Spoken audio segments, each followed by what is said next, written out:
Lucas encarou o app de investimentos às 7h12 da manhã e sentiu aquela coceira familiar nas mãos. O mercado estava mexendo. As redes sociais estavam gritando. Sempre tinha alguém ganhando muito.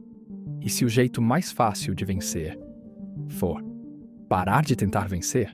Esse é o soco central de The Little Book of Common Sense Investing, do John C. Bogle. Bogle foi o fundador da Vanguard e construiu a vida inteira em cima de uma ideia que parece simples demais para ser verdade. Compre o mercado inteiro, mantenha os custos minúsculos e segure com força pelo tempo que for preciso. Você vai entender por que investir é um jogo de vencedores que a maioria transforma num jogo de perdedores. Como as taxas devoram seu futuro em silêncio, porque dividendos e crescimento das empresas importam mais do que manchetes. E como impostos funcionam como mais uma taxa, e como montar uma alocação que você realmente consegue manter quando bate o medo. Isso cobre cada capítulo importante, então no final você vai ter o quadro completo. Agora vem a verdade desconfortável. O mercado de ações, antes dos custos, é uma torta compartilhada. Se eu e você temos o mercado, a gente como grupo ganha o retorno do mercado. Deixa de ser uma torta compartilhada e vira uma briga por fatias. Quanto mais as camadas do meio pegam, menos sobra para o investidor. Não é complicado. É aritmética. Mudou o jeito como ele olhava para cada promessa brilhante que já tinha ouvido. No capítulo 1, o Bogle começa com uma parábola que é tipo uma lanterna num quarto escuro. Imagina um país onde todas as empresas, juntas, ganham um certo retorno, e os investidores, como grupo, são donos dessas empresas. Nesse mundo, os investidores deveriam ficar com quase tudo o que as empresas produzem. Só que aí entram os intermediários, os corretores, os gestores, os marqueteiros, todo mundo com a mão estendida. Cada um tira um pedacinho. E de repente os investidores, que são os donos, vão ficando com cada vez menos do que as empresas realmente produziram. É como ter um pé de laranja, colher uma cesta de laranjas e pagar uma multidão de estranhos para te devolver a sua própria fruta, cobrando uma taxa por cada laranja. O Lucas nunca tinha pensado assim. Ele sempre imaginou investir como um videogame, onde habilidade significava vitórias maiores.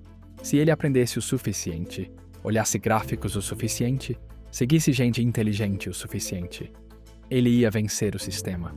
É só que o sistema foi desenhado para fazer a atividade parecer progresso, e isso é perigoso. No capítulo 2, o Bogle fala de exuberância racional. A frase é uma cutucada elegante no jeito que as pessoas se comportam no mercado. A gente se empolga, a gente se assusta, a gente inventa histórias, a gente persegue tendência. E chama isso de estratégia. O ponto do Bogle é que os humores do mercado podem ser um show, mas as empresas lá embaixo são o que realmente cria valor no longo prazo. Preços pulam, manchetes viram, previsões mudam. Mas um conjunto amplo de empresas continua produzindo produtos, serviços, lucros e dividendos. Quando você se ancora nisso, você para de ser uma folha ao vento. O Lucas precisava disso. Porque o Lucas era aquele cara que lia uma manchete assustadora no almoço. Aí no jantar já estava rebalanceando a carteira inteira por puro nervo. Um dia ele comprou um fundo de tecnologia porque estava em todo lugar no feed. 2 semanas depois, vendeu porque alguém previu um crash. Ele chamava isso de ser rápido. Mas era só ser puxado de um lado para o outro. A resposta do Bogle é estabilizadora. Ele diz, bem direto, para você apostar no negócio. Esse é o capítulo 3. Você não está comprando um bilhete de loteria. Você está comprando um pedaço do motor produtivo de empresas reais. Com o tempo, o retorno dessas empresas vem da realidade do negócio, não da empolgação do mercado. Realidade do negócio vem de crescimento de lucros e dividendos. Empolgação do mercado vem do quanto as pessoas topam pagar hoje por esses lucros. Essa empolgação pode ir alto demais ou baixo demais, mas tende a voltar para algo mais normal com o tempo. Pensa num termostato de casa. Às vezes a temperatura passa do ponto, às vezes cai demais, mas o sistema puxa de volta. Preços também podem passar do ponto. Isso não quer dizer que dá para prever o próximo pulinho. Quer dizer que você não deveria construir sua vida em cima de pulinhos? E se isso já te surpreendeu? Espera essa. O capítulo 4 é onde o Bogle mostra a armadilha de verdade. Ele argumenta que investir deveria ser um jogo de vencedor. Se você é dono do mercado, Você deveria ir bem com o tempo.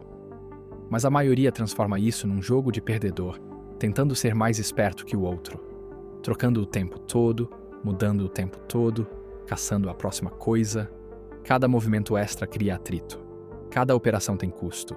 Cada troca é uma decisão emocional, fingindo que é lógica. E aí o Lucas lembrou de uma cena que dá até vergonha. Era uma sexta-feira, 8h38 da noite. Ele estava no sofá com o notebook no colo, encarando uma lista chamada Melhores Fundos do Ano. Ele clicou no primeiro lugar, leu a descrição brilhante e pensou: é agora! Aí vendeu um fundo para comprar aquele. 2 meses depois, o fundo top esfriou. Ele achou outra lista. Trocou de novo. Ele se sentia ocupado. Ele se sentia esperto. Ele se sentia quebrado. O Bogle chama isso de caçar performance e trata como um vírus. No começo você nem percebe porque parece ação, só que aquilo vai se acumulando e vira frustração. E é por isso que ele repete, repetindo mesmo, quase obcecado. Foque nos fundos de menor custo. A obsessão do Bogle com custos não é mania, é matemática. Quando o retorno compõe, o custo também compõe. Uma diferença pequena de custo anual pode parecer nada esta semana e virar uma diferença gigante em décadas. Essa é a tirania dos custos compostos. Você não sente no dia a dia porque ninguém te manda uma conta dizendo: aqui está o futuro que você perdeu. É em silêncio. É como um pneu com um vazamento lento. Se você só olha uma vez por mês, você pensa: tá tudo bem. E aí um dia, você tá andando no aro. Foi aí que o Lucas teve o primeiro avanço real. Ele entrou no plano de aposentadoria do trabalho, não para checar performance, mas para checar taxas. Ele viu um fundo com taxa baixa e outro com taxa muito mais alta. E ele percebeu uma coisa brutal. Ele nunca tinha ligado para isso.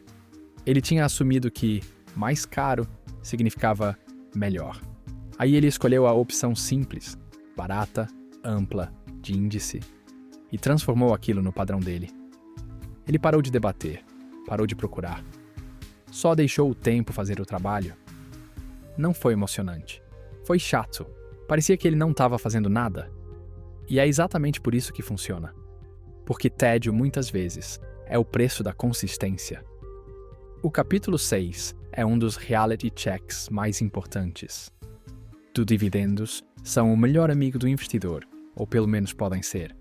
Dividendos são dinheiro de verdade pago pelas empresas, em períodos longos, e no dividendos e o reinvestimento desses dividendos, historicamente foram uma parte enorme do retorno total das ações. O ponto não é adorar dividendos como se fosse mágica. O ponto é lembrar que empresas devolvem valor para os donos de um jeito tangível. Preço é opinião, dividendo é dinheiro. Pensa nos dividendos como a fruta caindo daquele pé de laranja de novo. O mercado pode dizer que a árvore vale mais ou menos hoje. Mas a fruta é a fruta. A fruta importa. Agora presta atenção, porque isso conecta tudo o que a gente viu até aqui. O capítulo 7 chama A Grande Ilusão. E é o Bogle te avisando sobre um erro bem humano.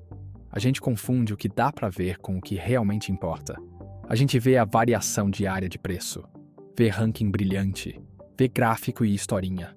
Mas o motor do retorno de longo prazo é o motor dos negócios e a disciplina de permanecer investido, não o drama diário. O Lucas aprendeu isso do jeito difícil.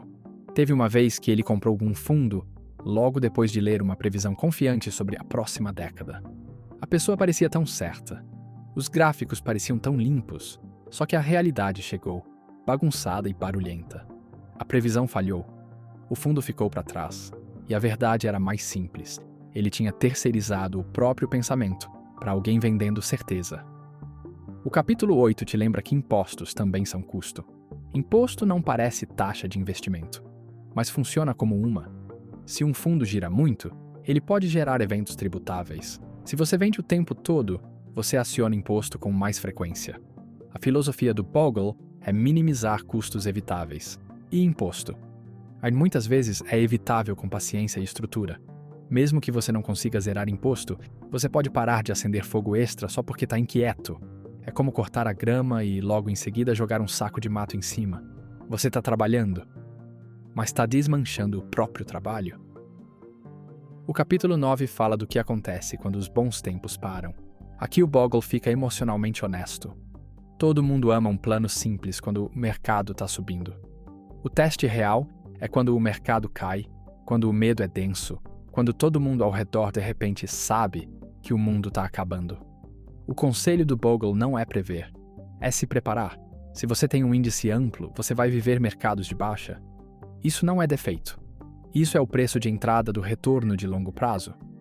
O Lucas tomou o primeiro soco no estômago numa fase ruim, quando a carteira caiu e ficou lá embaixo tempo suficiente para bagunçar o sono dele. Ele acordou às 3h17 numa noite, pegou o celular e sentiu o estômago fechar. Começou a imaginar o pior. Começou a pensar em vender até acalmar. Aí ele lembrou de algo simples. Vender não acalma.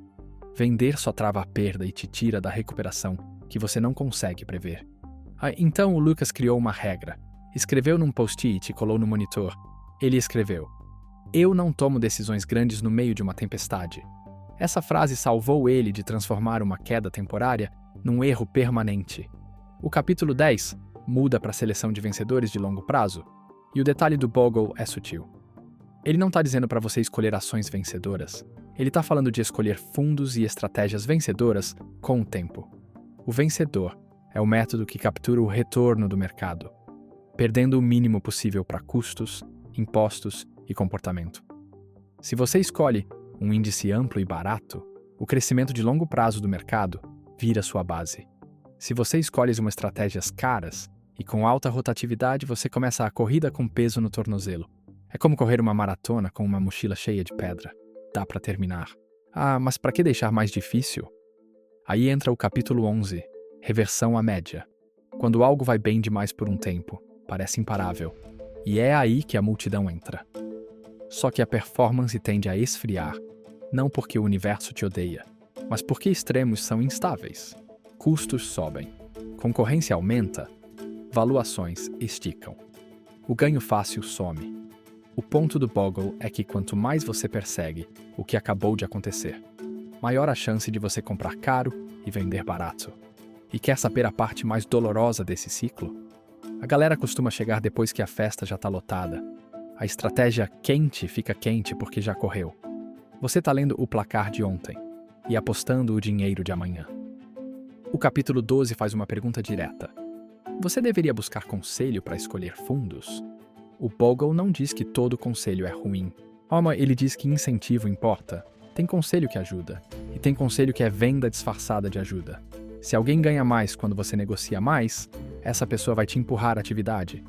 Se alguém ganha para vender um produto específico, essa pessoa vai explicar por que aquele produto é perfeito para você.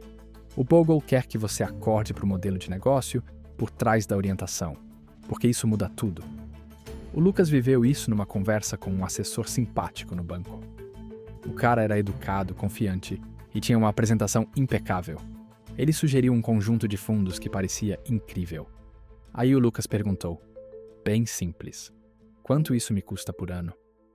O assessor respondeu de um jeito casual, como se não fosse nada. Só que o Lucas aprendeu a tratar custo casual como coisa séria. Ele saiu sem assinar nada. Não saiu bravo. É que eu saio calmo. Ele entendeu que proteger seu futuro, às vezes, é só saber dizer não, com educação. O capítulo 13 fala do lucro da simplicidade e da parcimônia.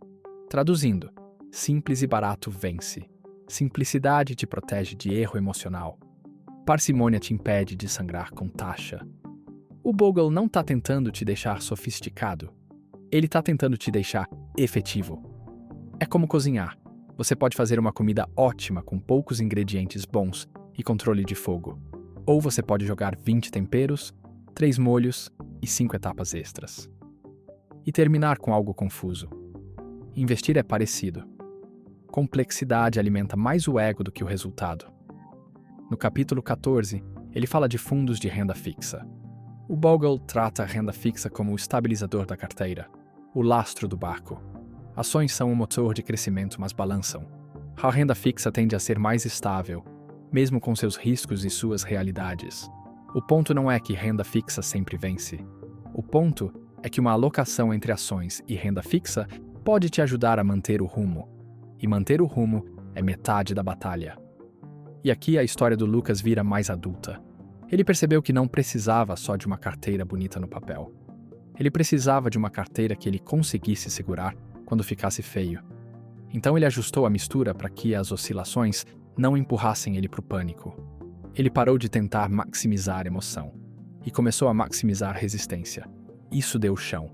Isso deu paz. O capítulo 15 fala do Exchange Traded Fund, o ETF. O Bogle respeita a utilidade dos ETFs, mas alerta para um perigo. A facilidade de negociar pode te viciar em ação. Se dá para comprar e vender com poucos toques, você pode começar a agir como trader, mesmo querendo ser investidor. A ferramenta não é a inimiga. O comportamento é o inimigo.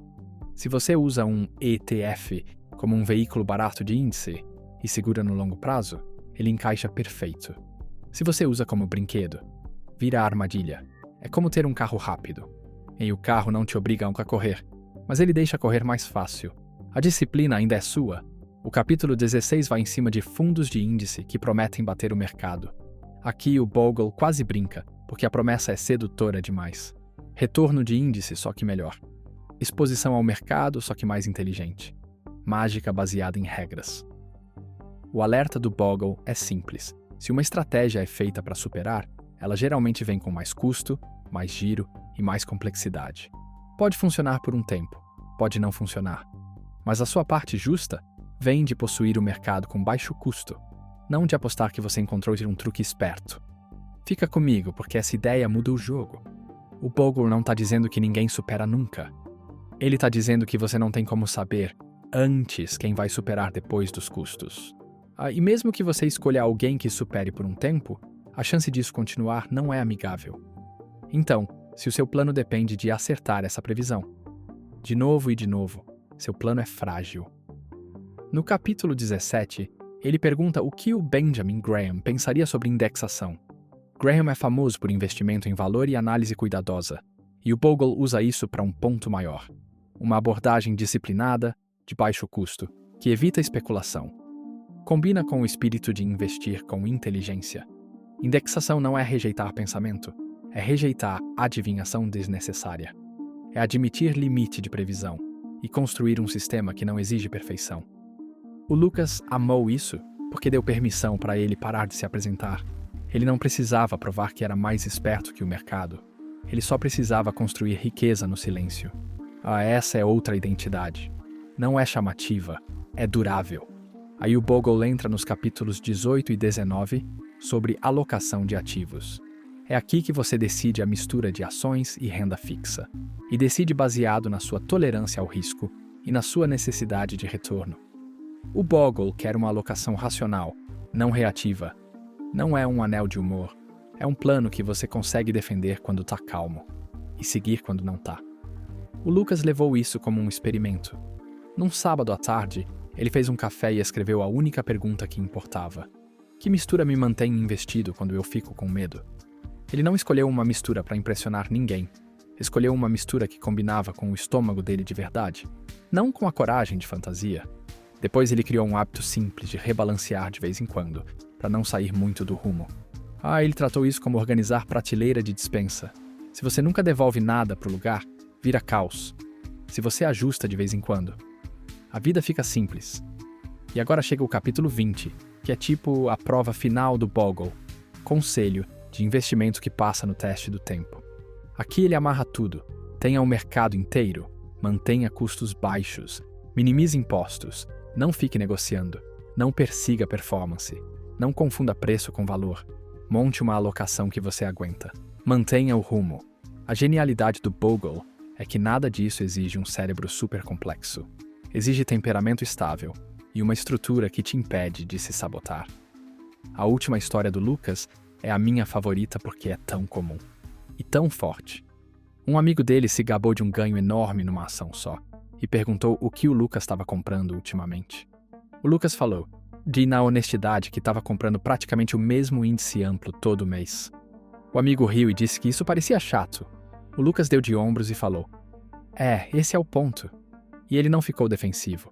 Ele se sentiu livre e começou a tratar como fazenda. Você planta, você rega, você espera, você não desenterra a semente toda semana para ver se está crescendo. Se você lembrar de uma coisa só, lembra disso. Sucesso em investir não é achar a agulha perfeita. É possuir o palheiro inteiro com baixo custo e recusar incendiar o próprio palheiro com taxas e pânico. E aqui vão 5 atitudes que você pode começar, agora com base em tudo isso. Simplifica seu núcleo de carteira, para ficar mais parecido com o mercado e menos com um monte de palpites. Se você tem um monte de fundos sobrepostos e escolhas aleatórias, você pode estar pagando custo extra só para ter a ilusão de controle. Um índice amplo e barato te dá a base que você realmente precisa e tira a pressão de ter que estar certo o tempo todo. Audita seus custos, como se seu futuro dependesse disso. Porque depende. Olha a taxa de administração, custo de negociação. Aqui qualquer custo de consultoria. Se você não entende uma taxa, trata essa confusão como alerta. Mas em décadas viram uma transferência gigante de você para outra pessoa, sem você perceber. Cria uma regra para impostos e segue. Se você fica vendendo e trocando, pode estar criando um arrasto tributário que nunca aparece nas histórias de hype. Muitas vezes, ser paciente é muito mais inteligente. Escolhe uma alocação, que você consegue viver quando as manchetes ficarem barulhentas. Você não está escolhendo para o mundo perfeito, você está escolhendo para o mundo real, com quedas e sustos. Se sua alocação te faz vender no pânico, ela é agressiva demais para você, mesmo que pareça corajosa no papel. Cria um comportamento automático, bem chato mesmo, que acontece não importa como você se sinta. Pode ser uma contribuição mensal. E pode ser uma checagem trimestral. Pode ser uma regra simples de rebalanceamento. O ponto é transformar comportamento bom em padrão, porque força de vontade falha, e mercado é emocional. Quando seu sistema é estável, você não precisa ser, é isso. Espero que tenha sido útil e que te dê algo real para pensar. E tenha um ótimo dia.